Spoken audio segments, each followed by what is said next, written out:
All right, it's time to get into Final Fantasy VII Rebirth. But first, I want to make a little aside about Ever Crisis, which is like the mobile game, which I actually thought, man, I actually kind of got addicted to it for like 2 weeks. I was like obsessed with this little fucking thing. It's really cool because it's like the whole compendium of Final Fantasy VII. So you got a retelling of the original Final Fantasy VII. You've got fucking Crisis Core. Apparently, they're going to do Advent Children. Then you got like this new campaign set around Sephiroth when he was younger and shit like that. And it's just cool. It's all in the same art style, and it's all in one place, and it's all, retranslated and shit like that. And the graphics, they use like the PS5 graphics in the combat, and then they use like this chibi kind of cute art style in the cutscenes or whatever. I enjoyed it, but it's a fucking gotcha game, which is like, the spelling is like Gacha or whatever. Gotcha. You know what I mean? But I always thought it was like, gotcha. Ha ha, motherfucker. Because it's like pay to win, dog. It really is pay to win. I would have to fucking grind. You do like one level and your level requirement, you'd be good. And then the very next level, it could even be a continuation of the fucking scene that you were just watching. Like narratively, it's like 10 minutes after the last level. But the level requirement is like, oh, I have to fucking grind to do this one. This shit is crazy. It was really just designed to get you to play constantly. It was really fucking annoying. And I would be putting in like long grinding sessions. You know what I mean? I could use like these daily currencies to get a multiplier and fucking keep grinding this level over and over to get experience. And then I'd finally be able to do a couple more story missions before the level requirement would get too high. And I'd have to fucking repeat that shit. Sucked. And I was reminded how much I don't like the Crisis Core story because it's just Zack on his own. So Zack's sections were particularly hard because I'd be fighting 2 or 3 enemies at a time. They're just all wailing on Zack, and I had to keep Zack alive while also dealing enough damage to kill them. And it's fucking hard just play 1-on-3 or whatever. So yeah, that Crisis Core story sucked, bro. I was really upset about that. But I was just starting to kind of get into the new Sephiroth campaign, but it was just so fucking frustrating how you had to play. You know what I mean? And I didn't even understand the currencies. There's like blue crystals and red crystals. I don't fucking know any of the different currencies. I just want to play the fucking game. I wish it was just genuinely pay to win. You know what I mean? If they would just rung me up $20, just max out all my characters and just let me play the fucking game. But no, you had to buy like a pack of 500 red crystals or something. I don't know what the fuck that means, bro. I just want to play the fucking game, dog. It's so annoying. So I guess I have to just watch the YouTube cutscenes, which is not something I really like to do. I like to play the games when I can. I don't really just like to sit and watch, like sit on my couch and just watch cutscenes for hours. But I guess that's what I have to do with this one. Yeah, man, it's just disappointing because it could have been fun. It could have been really cool, and they used it to just milk the fucking fans. That's fine, dude. I'll spend the money, dog. I'll spend the money. I don't care. Fuck Ever Crisis. All right, on to Rebirth. Rebirth, man, I have such mixed opinions on Rebirth. So I just mentioned in my Silent Hill video how I took a month off that game and how that wasn't reflective of my enjoyment level of the game, which is true. I did something similar with Rebirth. In fact, I did something similar with Remake. But maybe about halfway through, I took a good like 3 or 4 months off. You know what I mean? It wasn't a conscious decision. It was just, one day I didn't pick up the sticks, and all of a sudden 3 days goes by, and all of a sudden 2 weeks goes by. You know what I mean? I wasn't like, I need a break. It just happened. You know what I mean? And so when I came back to the game, I had this like euphoria. I was like, oh shit. And Game of the Year was going on at the time. They were doing with Jeff Keighley, the fucking Game Awards or whatever. You know what I mean?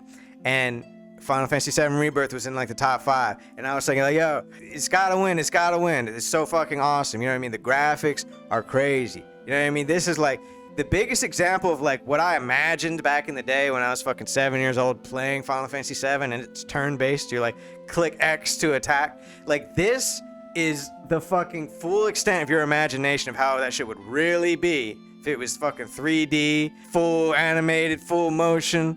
You know what I mean? Full budget, full everything. Like, it's a fucking movie, basically. It just looks so cool and so real and so sleek, so awesome. Like, this is the full extent of my imagination could have been when I was a kid. You know what I mean? This shit is awesome. And we begged for this shit for like 20 years. We were like, yo, Final Fantasy VII Remake, let's go. And so, yeah, I was really, so I was like, definitely should have won the Game of the Year awards. But as time went by, I was playing a little more and more, and over the course of that next month for me to beat the game, I sort of started liking it less and less until the end, which just left a bad taste in my mouth because narratively I was like, huh? I was like, what even happened? I feel like they took a really emotional scene from the first game and they just sort of like fucked it up, took the emotional impact out of it.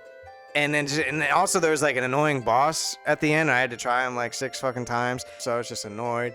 And it made me watch this cutscene. Every time I attempted the fight again, I had to start by watching this cutscene. And it was just annoying.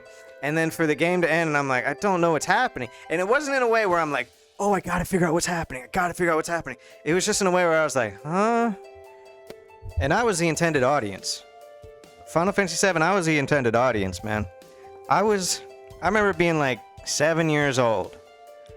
Okay, I remember being in my old bedroom, you know what I mean, playing on the fucking tube TV. And I remember thinking this game was so awesome, and I felt like it was bad because they were cursing. You know, it would be like asterisk, asterisk, exclamation point. You know what I mean? Fucking cursing in there. I was like, oh shit. You know what I mean? And I was always too scared. I used to love the Midgar section. You know, that beginning part of the game, I'd run that over and over again. I used to get like more scared when you get to the open world and you don't really know where to go and you can totally get lost. Like the game like stops holding your hand as much. Like the furthest I got was like disc 2 or something like that, but I would really just run that first section over and over. I was like a kid, you know what I mean? So yeah, I was definitely more nostalgic for the territory of the first game, the remake. And I don't know, bro. I don't know. The further I go into this remake trilogy, I feel like it's just a little bloated. Like you turned a 6-hour section of the Midgar section into a 40-hour game. Now, do I think that a lot of what you added was cool and like contextually, like it fleshes it out more and it feels more real and everything like that? Absolutely. But the sweet spot would have been maybe like 25 hours or something like that. But 40 hours, that's a lot of bloat, man. And when you blow this out over 3 games, it's a fucking trilogy now, quote unquote. You blow it over 3 games, now it's going to be like 250 hours or something like that, when it should have been just one game fucking 100 hours long. And it might have been the fucking best game of all time, honestly. And now it's sort of more like these bloated fucking games a little bit. Every open world section of this game, it's the same recycled activities over and over. And they're not even that fun to begin with, let alone to recycle them. And then the side quests are kind of just your generic fucking fetch quests. Can we, as a medium, just get over this horrible side quest design? Or here's something, just leave them the fuck out of the game. If you have nothing good to add to the game, just don't fucking add it at all. You know what I mean? This less is more. And you could ask, why, hey, Motor, why didn't you just ignore these things in the game? Well, let me tell you, okay? First of all, you get experience points for doing this shit. So it's a genuine concern to wonder if you're gonna be like under-leveled by not engaging with this stuff. Now, I will say they didn't give me hard mode from the jump. You have to beat the game to unlock hard mode, but there was another difficulty called dynamic difficulty, which supposedly would have kept everything scaled to my level, so you wouldn't have that concern. But I never intended to not do the side quests. The game just fucking ground me down so much because it was so boring and menial. It was just so repetitive, dog. You know what I mean? And so like I threatened to my friend like 3 times over text. I was like, bro, I can't do it anymore. Like, I'm gonna quit. And then the next day, it's like, I'm still doing it. You know what I mean? I was like, oh, I was overreacting. And then that happened like 2 more times. Finally, I was like, this better be the last open world section with all these fucking mini quests. I was like, I can't do it anymore. And he never responded. So I knew he was like, what? He knew. He was like, oh, there's fucking 2 or 3 more sections just like that. With the same fucking activities recycled over again, dog. It's frustrating. But the other reason why you can't feel confident skipping them is because there is like an algorithm going on in the background, like a hidden algorithm going on based on what things you do, what side quests you do, what objectives you do, whatever. I don't fully know, but that's determining like who you go on a date with, which character you go on a date with. You know what I mean? So it's determining what scenes you're going to see in the game, what conversations are going to happen in the game. You are determining that by not doing certain things, and you're not always clear what certain things those are. So you're just like, well, I'll just fucking do everything. And then you're having a worse experience. You know what I'm saying? So I'm really not being dramatic. Like, I would just skip them if I felt confident doing that. I don't know, bro. That's the part that feels really outdated. Like, the graphics are so amazing. The combat is so sleek and amazing and shit. But a lot of the design is like fucking like 2012 design or something. Shit, it seems like outdated. here's what really doesn't make sense to me, you guys, is that this game, the structure of this game and the narrative of this game already allows for these sort of change of pace little sections to arise. Like Costa del Sol is a whole like beach resort, and things slow down there. They're playing like shooting gallery games and stuff like that. You know what I mean? On the boardwalk. And the characters get to mingle and the relationship develops and they fucking learn more about each other and just hang out and stuff like that. Like that already happens in the course of the storyline. The game already has a nice little change of pace and a nice opportunity to play mini games and stuff like that. And then it happens again at the Golden Saucer, which is like this casino / like amusement park / like resort. You know what I'm saying? That has opportunity for tons of little mini games. And that's like a minigame hub in the original. And I just don't understand why you also felt the need to sprinkle little minigames everywhere else as well. But yeah, to me, it kind of ended on like a dud. Like they tried to raise these like mysterious questions of what's happening. I didn't really care. You took like the most emotional and iconic scene from the game and just like changed it. And then I felt nothing. I went from like, I would have felt like shattered to like, I feel nothing now. So like, okay, possibly the third game goes in a cool direction as a result of that. But I feel like it's just like a dud. That's how I feel. And yeah, I'll be there day one playing the third game. So I want to love it. I just feel like Nomura is doing too much. It didn't need this mysterious Kingdom Hearts level to it. I really don't think so. You know, and I started to get hints of that in the first game. I was like, oh no. You know what I mean? And it just seems like it's just too much, bro. It's kind of an interesting concept of like, okay, we're not just remaking the game. Like, there's actually a commentary about remaking something and how like both things were real, like they're alternates of each other. Like, it's kind of a cool concept. But bro, I just feel like, because I just replayed Final Fantasy VII like last year, okay? And I feel like the narrative is pretty complex and is doing a lot, possibly even too much already. To where if I really stop and try to put the dots together, like I'm kind of curious if it even forms a coherent picture or if it was just like so over the top and crazy that it didn't really fully stick the landing. I'm already questioning that. And then Nomura's like, got all this other confusing shit going on. There's different realities and alternate timelines and worlds and shit like that. I'm like, bro, I don't know, dog. I kind of just would have been happy just to get a straight up Final Fantasy VII remake with awesome graphics and awesome combat. Put it in one package, like a 100-hour fucking one game.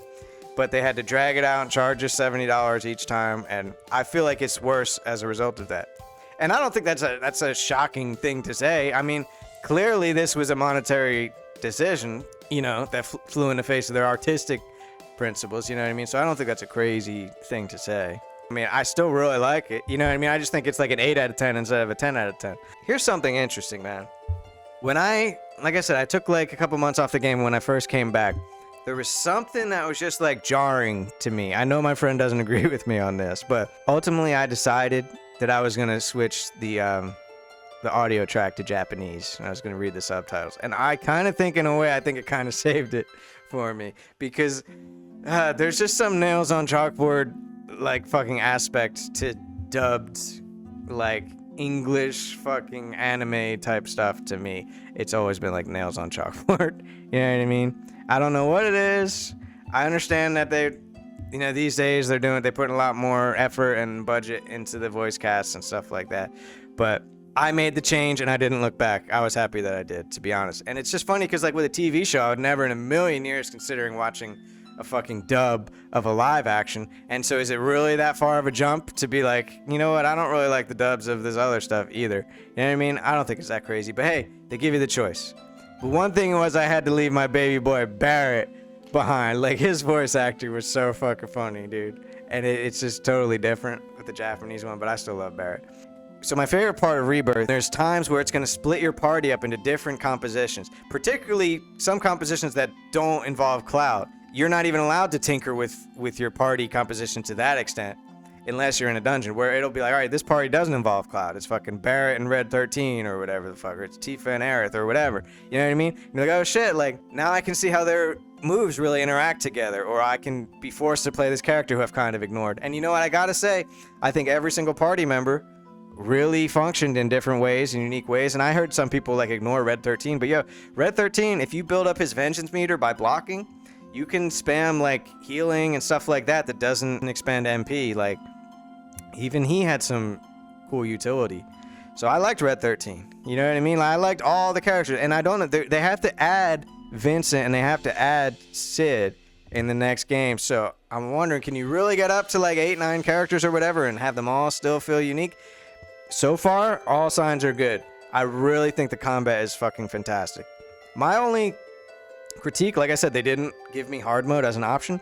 Sometimes I will unlock materia and I'll be reading the description and I'm like, it sounds cool. Like, you know, it sounds like a useful ability, but I'll be like, I don't think the game is going to challenge me enough for me to require it. Like in theory, I'm like, oh, that's really important. But in execution, I'm like, well, that just seems like a waste of mana because I can beat this fight without that. You know what I mean? So it's like, why would I use that? You know what I mean? I can beat this encounter without all these support spells and abilities. So I just probably will go ahead and do that. You know what I mean? So it would have been nice to engage with this game on hard mode and really see if it would force me to use some of these abilities that I was able to just ignore. But a fair amount of them were really fun, particularly like the, you get a new weapon and it comes with a new weapon ability. If you use it like 10 times, you unlock it, even if you switch back to a different weapon. So it was fun discovering the new weapon abilities, and a lot of them did seem useful. You know, of course, there's always gonna be some that just don't appeal to you. maybe some of them literally don't have much utility at all, but most of them were cool. I think if the game was a little harder, I would have engaged with them more, but I really love the combat. I really do think the combat is like perfect. For a JRPG, it's just fucking perfect. It's so sleek and oh my god, I just love it. The one side objective that's kind of cool is there's like these combat challenges where you'll have like 2 minutes to kill these enemies, and there'll be 3 objectives that are like unique for each battle. One of them will be like pressure the enemy, stagger the enemy, like kill the enemy before it's able to evolve, or something like that. And like it forces you to engage with these systems in the game where you can stagger them, then you can pressure them, and that's when they take more damage. On normal mode, I feel like most encounters in the game, I can just throw a spell because it looks cool, not because it needed to be thrown at that particular moment strategically, but just because it looks cool to throw some magic at the guy. You know what I mean? Most fights I just felt like I could just fight and it would look cool and it was fun. But it was fun to encounter some of those fights. I was like, okay, I had to think. First, I had to pepper him with what he's weak to, like fire magic. And then I had to stagger him. And then, like, all right, now I can let off my abilities while he's staggered and try to take him down within the time limit. Like, thinking about it strategically was more fun to me than just like, hey, like, I haven't used wind magic in a while. Let me use wind magic. You know what I mean? Just because it's fun. You know what I mean? I always like when it's harder and I'm more like, oh, I need to use wind magic right now. This is my window of opportunity to use wind magic. Not like, woo, wind magic. You know what I mean? It's just like, I don't know. I don't like just doing things because it's fun or because it looks cool. I like doing it because to succeed, to fucking survive, I need to do this ability. You know what I mean? So I do feel like a lot of the abilities in the game, like I didn't really need. You know, and some of that's just me. My friends think I'm crazy a little bit. Like I hoard the ammo for the better guns in certain games. I don't use it unless I need it. You know what I mean? I just have all these weird tendencies, I guess. But there's a lot of support skills in this game. Like there's one that makes your standard attacks hit for stronger. But I was like, I'm not going to use the MP. You know, I'll just kill him slightly slower. But it's like, it's not a matter of success and failure. It's just a matter of success and slightly more efficient success. So I'm like, I just won't use that ability. And I usually just use my magic after a fight to just cure everyone back up to full health. So I do wish it was a little harder. I wish they would have let me change the difficulty setting. I don't know why they forced me to beat the game in order to unlock that. I think that's really shitty. But the boss fights are really fun. The battles are really fucking fun, dude. I love when they split up your party compositions and stuff. Whenever you're actually playing the game and like fighting and shit like that, and the storyline and shit like that, love all of that. It's really just the in-between fucking pieces are not so strong to me in this game. So look, I really enjoyed Final Fantasy 7. I'd give it like, it's like an 8, 8.5 range, something like that. It's not the 10 that I hoped it would be. I don't think it really deserved to win Game of the Year, although it was a weak year, so maybe. But I mean, not that I think Astrobot should have won. I think that's a fucking baby game for babies. But you know, I haven't played it, so maybe I'll get around to playing Astrobot, and then I'll come back and say Astrobot was so good and should have won. I don't know. But a little disappointed by Final Fantasy. It's still awesome. I still really like it, particularly the dungeons. You know what I mean? I liked most of the story, just not really where they changed it and just made it more confusing just for the sake of it, I feel like. But, you know, I'll be there day one for the third game to win me over and to show me that, the direction that they're going in was important and groundbreaking and awesome. And it wasn't just arbitrary. And, yeah, man. So, I guess to be determined what my game of 2024 was, but... Then Astrobot sounds wrong, but also, you know what, Final Fantasy VII Rebirth sounds wrong too, so